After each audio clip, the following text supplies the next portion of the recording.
first in Ohio, TV5.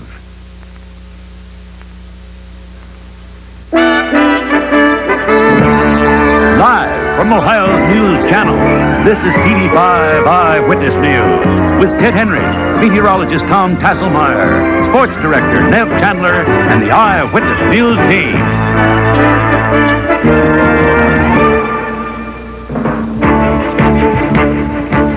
Tonight, the people of Cleveland are painting the town brown and orange. Browns fans right here are celebrating the return of the Browns regulars after a 3-game strike. Our team will be taking the field again before a packed house and a nationwide television audience.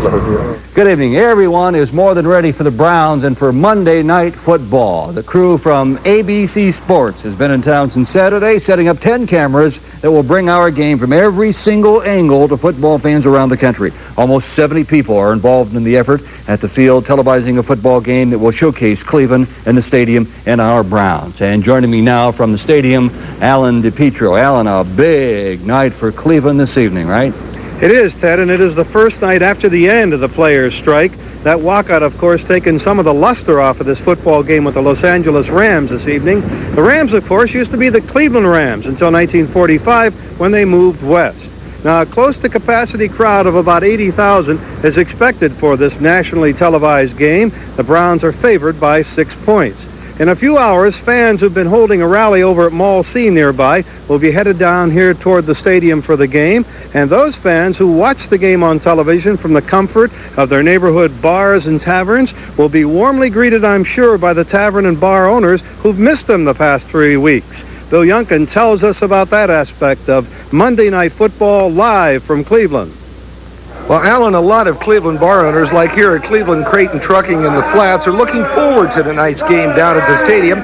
We've said before, football pumps $3 to $4 million into Cleveland's economy, but a lot of that money dried up during the strike. But tonight, there's new excitement among business owners because it marks the first Monday Night Football game with regular NFL players right here in Cleveland.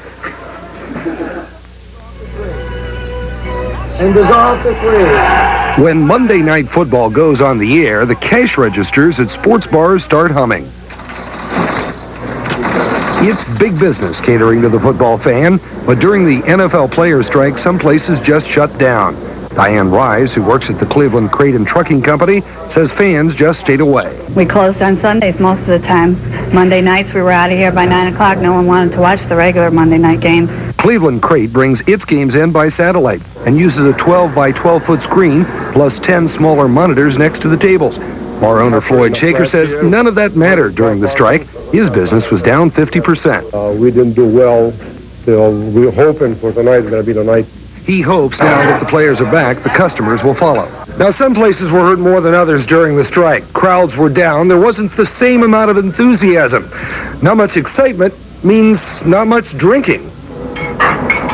Workers here at the Wizard's Inn in Richmond Heights are getting ready for a big night. During the strike, things were a bit quiet, but owner Tom Connor says that'll change since the regular Browns are on the tube. This is a good part of our business, the sports in general, and then the Browns are... Last year we had a lot of fun with them. Needless to say, bar owners are certainly glad that the regular players are back on the field. Oh, yeah. It makes us happy. We're glad. We're glad. This will be a lot more fun. Now, sports bars did a pretty good business during the World Series, but they say nothing beats football, especially a close game. It seems like everybody here can get into the action. Owners tell me a sports bar is the next best thing to being there. Live in the Flats, I'm Bill Yunkin, Eyewitness News. Bill, Alan, thank you both, and have a good time there tonight. We will. We have talked about what tonight means to the fans, of course, and to the town itself, and now let's talk football. Let's talk about the team. Joining me from the stadium, Nev Chandler. Hi, Nev. This first game after the strike should be a real test for the Browns. Tell me, can they put the problems behind them this evening and refocus all their energies on the Super Bowl? I really think they can, Ted. They claim they're back together again, unified, solid, that all the troubles during the strike have been forgotten. Of course, you never know for sure until the Warriors actually take the field, line up side by side, you check who your neighbor is and see if you can have the good neighbor policy and help each other out in the trenches. And that remains to be seen. But I think the Browns are a loose football team tonight, perhaps a little less troubled right now than the Rams, who've gone through a lot of turmoil with Eric Dickerson and company. More to the point, what will the timing be like? The coordination, the passing game, Bernie Kosar and his wide receivers. everything has to be in sync. I think you could see it become a little bit ragged early on, more emotional in the early going, more sophisticated, a little more polished in the second half. I like the Browns to win a close game here at the stadium. The Rams aren't exactly chopped liver. They have a very good defense, but the Browns like the bright lights of Monday Night Football. Ted, they're 8-4 on Monday nights. I look for win number 9 under the lights tonight. And as you say, we want them to be loose this evening, but not too loose. Okay, Nev, we'll be back to check with you a little bit later on during sports coming up later in this broadcast. Well, while Cleveland is celebrating football today, Wall Street is reeling from its second worst day in history. Here's what happened this Monday. The market fell almost 157 points. And the only time it fell more was last Monday, 508 points back then. Volume today, extra heavy again, 308 million shares. And losers outnumbered winners by a margin of 14-1. Today's drop really came as absolutely no surprise to Wall Street insiders. Traders knew what was coming this morning because of what happened first in markets overseas. Steve Craig has been monitoring those returns in our newsroom this afternoon. He joins us now with more on what's going on. Steve, what do you have for us? Ted, stock markets in the Far East closed before Wall Street opened today. American traders saw what happened there and reacted to this. A record drop in Hong Kong, more than it's ever fallen before, down more than 1,120 points. That's more than a 30% nosedive. And here are the other major foreign exchanges. Tokyo, down. London, down. Even Australia, down. Those markets, of course, are still reacting in large part to last week's Wall Street nosedive, and now Wall Street today is reacting at least in part to those markets. It's a cycle going on here, apparently. The New York and American exchanges did close early today to try and give traders a chance to catch up on heavy volume, and they say they will do the very same thing tomorrow, closing at 2 instead of 4. Back to you. Okay, Steve, thanks. John Demyanjuk is back in a Jerusalem courtroom today. His defense attorneys again arguing once again that he was not a Nazi death camp guard. The trial had been recessed for 2 months, you'll recall, to give one of the judges there a chance to recover from a mild heart attack. Demyanjuk's lawyers are arguing that a key piece of evidence against Demyanjuk, an SSID card, was a Soviet forgery. Well, today, an Israeli expert testified that the Soviets often forged German documents during World War II, but he could not say anything specific about the card itself alleged to have been John Demyanjuk's. We told you this weekend about a Stowe woman, Joanne Bartholomew, who was found raped and stabbed to death behind the Chapel Hill Mall. Well, today, police found her purse more than a mile from there in Akron's Patterson Park. The contents were scattered all over the place, but police won't say yet if anything was missing. Summit County Attorney Lynn Slaby tells us tonight that the police do have reason to believe Bartholomew's murder is linked to the murder of Janice Christensen in Cuyahoga Falls back in August of this year. You may not even know it yet, but there's a fight brewing over Burke Lakefront Airport downtown. It's a move to close it all down, and we'll tell you who wants to do that and why and what it means to Cleveland next.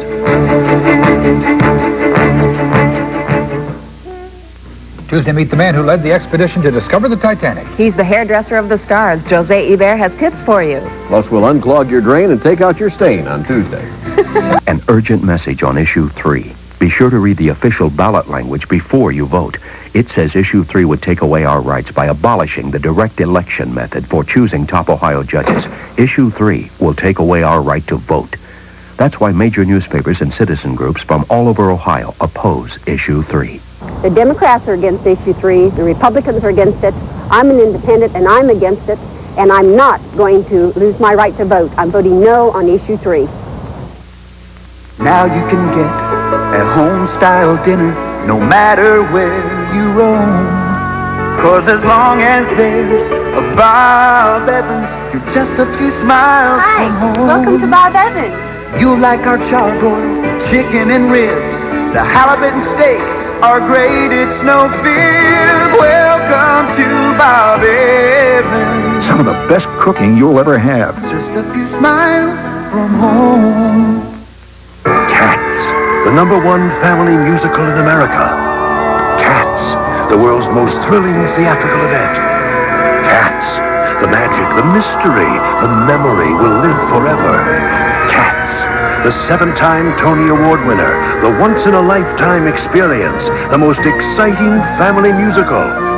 In a word, Cats. Charge your tickets by phone. Call 241-6000. That's 241-6000. When the happiest day of your life turns into mishap, wedding, disaster stories on the next Oprah Winfrey Show. See the new and exciting full line of Toro.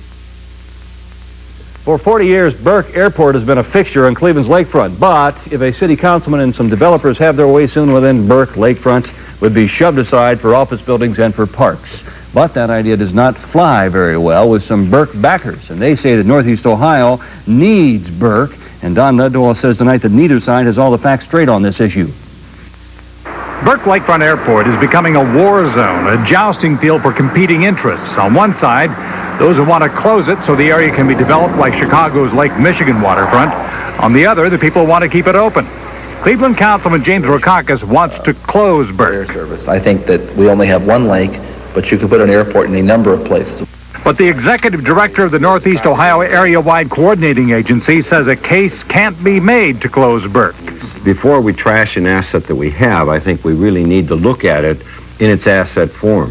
Pizzadaz claims that a study of regional air traffic needs is needed, something that has not been done. We don't have any good information about how the airports in Northeast Ohio work one with the other. The Federal Aviation Agency opposes any change in the status of Burke as well. The federal agency says Burke is used heavily by business interests. Their figures for fiscal 1986 show over 51,000 general aviation flights, close to 3,000 air taxi, 500 commercial air carrier flights, and almost 600 military operations. Rokakis argues that the future of the city lies in that 480-acre tract, but he admits that the city's lease agreements with the Federal Aviation Administration make closing the airport before the year 2005 difficult at best. My feeling is, though, that we shouldn't wait to the year 2005 when those leases come due, but start looking at it now and see if we can't move in a direction of closing the airport sooner, if that's what we choose, that's the direction we choose as a city. Now, there's no question that Burke Lakefront Airport is a prime piece of property. It's a piece of property that a lot of developers would just love to get their hands on. But the critics of the plan to close Burke argue that a lot of cities would love to have a downtown airport like Burke. They say that it's a big boost for business. But that's the heart of the dispute. What's best for Cleveland and its businesses? And almost everyone agrees that it's going to take a lot of study before anyone really knows that answer. I'm Don Dunwell, Eyewitness News. By the way, the FAA claims that 20% of the planes using Burke are jets and that the number is increasing every day. Burke is the only airport besides Hopkins with a runway long enough, you see, to handle airplanes of this size. And closing Burke would divert all the traffic to Hopkins Airport. Road crews are out right now in the city of Akron closing the Cedar Street Bridge for repairs that will take at least 1 year. The bridge will be closed by the morning rush hour come tomorrow. Right now, crews are putting up the last barricades and signs detouring traffic to Exchange Street. County traffic engineers tell us that the detour is just a short one, but you should still expect delays driving into Akron that way come tomorrow morning. The Cleveland Port Authority doesn't want issue number 5 to get lost in the shuffle. So, to give you attention today, they flew a flatbed truck. That's right, you heard me right. They hoisted a flatbed truck high up into the air over the water. All this to get support for issue 5. That's the continuation of a levee that supports the port. Organizers say they decided to fly a truck instead of 30,000 trucks haul freight in and out of the port every year, they tell us. And, of course, because a truck dangling in the air gets a lot of attention. One organizer said that he was only sorry they couldn't fly a cargo ship as well. It's almost classic football weather tonight. Classic if you like it cool, but not too cold. David Lawyer's up next with the Monday Night Football Forecast. One never knows, does one, when luck will come along unexpectedly. Things can turn out right or wrong. One never knows. The uncertainty of business. Ohio Bell's answer for it is the Centrex communication system with all the technology and flexibility you'll ever need. Centrex. 'Cause one never knows. There's only one place where I belong, where people are proud of all they say and do. We believe in our family, believe in hard work, and everything that's true. Quality you can feel and honesty that's real. Cleveland through and through. The only place where I belong. Cleveland, Marshall, for you. There's follow while you're vacationing in Florida. First, dieting is strictly prohibited except on alternate Tuesdays in May. It's against Florida rules to say inter-office memorandum. We have people listening, and nobody's allowed to read today's paper today. No complaints. This is Florida. The rules are different here. In Florida, however, you are permitted to run around in your shorts. When you think of one name that means everything in coffee makers. What's the one that comes to everyone's mind? Mr. Coffee. Because Mr. Coffee's been America's best-selling brand for over 12 years. You might select Mr. Coffee under the cabinet. Or Mr. Coffee Jr. Or the new International Design Series, the newest member of the Mr. Coffee family. Style. Quality. Dependability. And of course, all this from Mr. Coffee.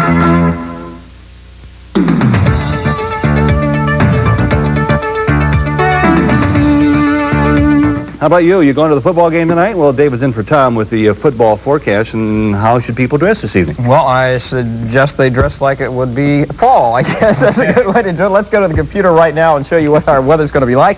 Mostly cloudy skies. Don't let those clouds threaten, because it's not going to really threaten too much. I think it will stay dry for the game. Winds kind of brisk out there at times. Out of the south, though. That's not going to be off the lake. At about 5 to 15 miles an hour. The temperature about game time, 8 to 9 o'clock, about 52 degrees, and in the middle 40s by about after, I guess, the Browns beat the Rams, right? All right, well, let's see how we did for today. Well, Mother Nature put us in a normal day for a change for at least high temperatures. 58 was our high after a very chilly start. 27 degrees, just 3 degrees shy of our record of 24 degrees set a century ago today. 81 degrees was our record high set in 1963. Well, let me show you what's happening across the country right now. A lot of clouds. Again, you look out the window right now. We'll wait till after the news is over anyway. A lot of clouds across the area. Those are mostly high and mid-level clouds. The rain is not falling out of them. Actually, the rain is falling out right along the frontal system. We just checked with around Indianapolis, some light rain showers around that area. It is moving to the northeast, so I think they will stay out of here until after midnight. So hopefully the game will be over by midnight or so. This frontal system will be eventually moving eastward. As it does, we'll see the front coming through about rush hour tomorrow, so there will be a pretty good shot of some wet roadways tomorrow morning, so be aware of that. A lot of showers and heavy thunderstorms to our southeast. Continues to be dry out over the west. Yakima, Washington, 100 days they have not seen measurable rainfall. Temperatures tomorrow across most of the United States pretty seasonable, I guess you could say, except for the Great Lakes, upper 40s and 50s here in northern Ohio. Here's our forecast then for the rest of the night. Mostly cloudy. Again, it should be all right for the football game, but just in case, take a rain slicker. Tomorrow, showers through mid-afternoon, highs 50 to 54. Tomorrow night, mostly cloudy, chance of a shower. And then for Wednesday, more scattered showers, a bit cooler, mid to upper 40s, but that's been the way it's been all month.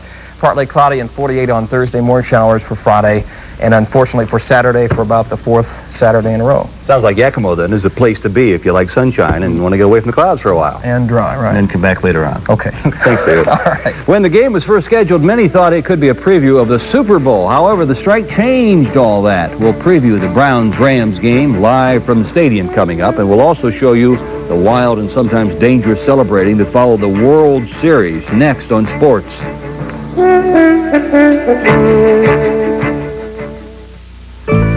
Mama, don't let your babies grow up to be cowboys. Burger King introduces a new burger with a genuine Western flavor. The Bullseye Barbecue Burger. 2 flame-broiled burgers on a Western bun with melted cheese, sizzling bacon, and topped with a smoky Western-style barbecue sauce. The Bullseye Barbecue Burger won't be around for long, so get it while you can. You only have to ride as far west as Burger King, the best food for fast times. Take me back where I belong. Take me where it's safe and warm. The Goodyear Vector is the all-season radial that pumps water away to keep more tire tread on the road. And for some, that's a comforting thought. Take me home. Goodyear, take me home. Never matters how far I go. Goodyear, take me home. Morning. You know, the iWorks says glasses fast, glasses bright. They mean it. Just this morning, I didn't have these glasses. Came to the iWorks, got a thorough exam, then picked out my frames. Great selection. Then much to make my glasses right in their own lab. Most folks would be happy to get a new pair of glasses in a few days. But at the Eyeworks, they can make them in an hour. And at a great price. The Eyeworks. Glass is fast, glass is right. Coming soon to Belden Village. Feel the power. Grab the excitement. The 1988 Pontiacs, starting from $59.95. Now at your Greater Cleveland Pontiac dealers. Let's jump back down to the stadium one more time. There's my buddy Mev, and I like your prediction earlier in the game, earlier in the show. We should win this one tonight by a TD or so, right, Mev? Well, I think so, Ted. Really, it all depends, I think, on how the two squads shaped up in practice over the last week. Now, we've heard that the Browns claim to be together. I think they're loose as far as that's concerned. I think they are prepared for tonight's football game. Certainly their practices indicated that last week. But what about the Rams? We really don't know what to expect from them. They've had all sorts of problems with running back Eric Dickerson over the past week with a contract swabble. Hasn't really torn the Rams apart. Dickerson is not expected to start tonight, but the Rams love to run the ball. So former Browns running back Charles White, there he is, he'll get the call. Except White isn't talking to the media, at least not after yesterday's practice, so we really don't know how he feels. And that means we have to go to head coach John Robinson. Well, I think we're fine. I think those are problems that teams go through, and I think our team was ready to play and looking forward to the game. And we're looking forward to the game here as well. I know the Browns are ready to play. Joining me now, the Wizard of Oz, co-captain Ozzie Newsome. Ozzie, the last few weeks have had a few trials and tribulations, but how has practice gone, and how do you think the squad is prepared? Well, we had 3 good days of practice and preparations for the Rams, and I think this team is prepared to play. We're a very mature bunch, a loose bunch, and I think all the guys look forward to playing on Monday Night Football, so I think we're ready to play. I know you like the bright lights. The Browns 8-4 lifetime on Monday Night Football. How about the timing with you, Webster Slaughter, Reggie Langhorne, all the receivers with Bernie? Well, it was pretty close, and you'll never know up until we get into some fierce action out there tonight, but I think with the offensive scheme and everything, I think we'll be real close to the way we were before we left against Pittsburgh. And I think by the end of the first quarter, we'll just pick up where we left off. Sounds like the polished product might be in the second quarter or maybe even in the second half. I'm going to let Ozzie go now. He wants to walk the field and check out the conditions. The footing seems to be pretty firm. Few bald spots here and there, but that's the way the Browns like it. We don't want any of this cosmetic stuff. Just good, hard football. Mike Hostetler standing by live back in the studio. Mike, you have the rest of the day's sports activity, I know, including a World Series wrap-up that's kind of wild. You bet, Nev. Game 7 was a dandy. Thank you. While Clevelanders will be watching the Browns here on TV5 tonight, folks in Minnesota will still be partying, celebrating their Twins World Series victory, even though the Vikings are home tonight against the Broncos. The Twins' 4-2 victory in last night's Game 7 touched off a celebration that is still going on. Pitcher Frank Viola was named Series MVP after winning last night in Game 1, both of which were in the Homer Dome. First emotion week. I got the MVP, but 23 other guys could have gotten the MVP, and it's just everybody's MVP because we played like a team. I wish the fans could be in my shoes for a day and just feel the exhilaration of a hit or a run scored or whatever it is. It's just non-describable. And the way the Twins fans reacted was indescribable because there were no police to keep the crowd maintained. Amazingly, there were few arrests and only 2 injuries. And the game itself was a classic. It had everything, including bad umpiring, 3 bad calls in the game, but luckily none of them affected the outcome. 4-2, the Twins win it in 7 games. Lots of excitement everywhere in sports last week and this week, including tonight, we hope. More tonight at after the game. Thanks, Mike. For anyone who is ever in a high school band, just look at this. They're doing things a little bit differently these days, and we'll show you more of this local school band coming up next. Until now, plowing through what the snowplow left behind was one of winter's toughest challenges. Now Toro introduces the exclusive PowerShift snow thrower. The PowerShift automatically puts more weight on the front for a more powerful bite on winter's toughest snow. The new Toro PowerShift. The only challenge left, getting out of the driveway to go buy one. See the new and exciting full line of Toro snowblowers at your local Toro dealers. If you're a stock, money market, or bond investor, the next 30 seconds can help boost your profits dramatically. My new 60-minute video, Inside Investing, has more inside information on investing than ever before available on tape. If you're a novice or experienced investor, Inside Investing teaches you when to buy, sell, before the others do, whether the market goes up or down. This tape is a must. Call 1-800-321-5400 to order Inside Investing. This may be the most important call you've ever made. This year, don't buy a Cavs-Lakers ticket. Let us spring for it. Cavs, Cavs, Cavs! See the Lakers free with the big game plan. It's 13 of the Cavs' greatest games for the price of 12, including the home opener November 11th against the Milwaukee Bucks. Call now to reserve your seats. Yeah, you'll feel it when you're there. It's excitement in the air. Cavs! Home opener November 11th. Well, Smith joins us now for a look ahead to what we'll have later tonight after the ball game. Well, we showed you earlier how ABC is preparing for tonight's game here in Cleveland. Tonight we're going to take you inside the director's booth while the game is underway for a look at what goes on behind the scenes as ABC puts Cleveland in the national spotlight. And just 6 years ago, the fairy tale wedding of Prince Charles to Lady Di captured the attention of the world. Well, now the British Empire is abuzz with rumors that the royal pair is about to split. We'll show you how it's reaching across the Atlantic to Cleveland tonight after Monday Night Football. Stunning news. See you then. The halftime of tonight's Browns-Rams game will feature some of Ohio's premier high school marching bands, the Berea High School Band. Alan DiPietro, who's seen more than 700 high school games in person, says Berea, like many of today's high school bands, is a highly sophisticated marching unit. There are thousands of high school marching bands across the country, and they are divided into two basic styles. There are corps-style bands, and in a subcategory, the rare military marching band.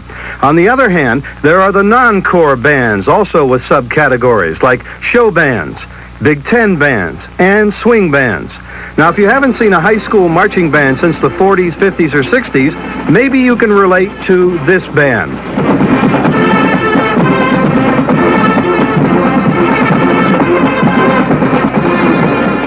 The Austintown Fitch High School Band from near Youngstown. It's a rare military band in dress, marching style, and music, march music, and twirling guns. Then there's the corps-style band like Mentor High School. Corps bands make use of concert instruments like xylophones. They tend to feature soloists. Their marching is precise, stiff from the waist down. The instruments always pointed toward the stands. There is no mistaking the swing band of Wycliffe High School. The word swing stems from the swing era of the 30s and 40s, and also because swing bands move their instruments not only side to side, but up and down as well. The feet are in constant movement. It's a wonder there aren't a lot of chipped teeth with a swing band. Swing bands and show bands share pretty much the same philosophy, to entertain their audience with a bit of Broadway, some Las Vegas, and a sampling of Hollywood. The Berea Band does all of this with a choreography that is as slick as anything on stage, like this split, which we show in fast motion.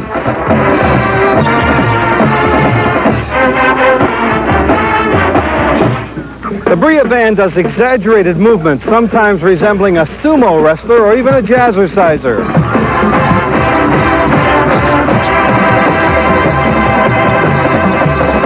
The music used by the Berea Band is difficult to read, difficult to play. And when they leave the field, they leave their imprint with what is called a funk march. Alan DiPietro, Eyewitness News. And that's the news. So now, thanks for joining us. Have a nice evening. We'll see you again later tonight after the Browns game with more Eyewitness News. Until then, from all of us, good night.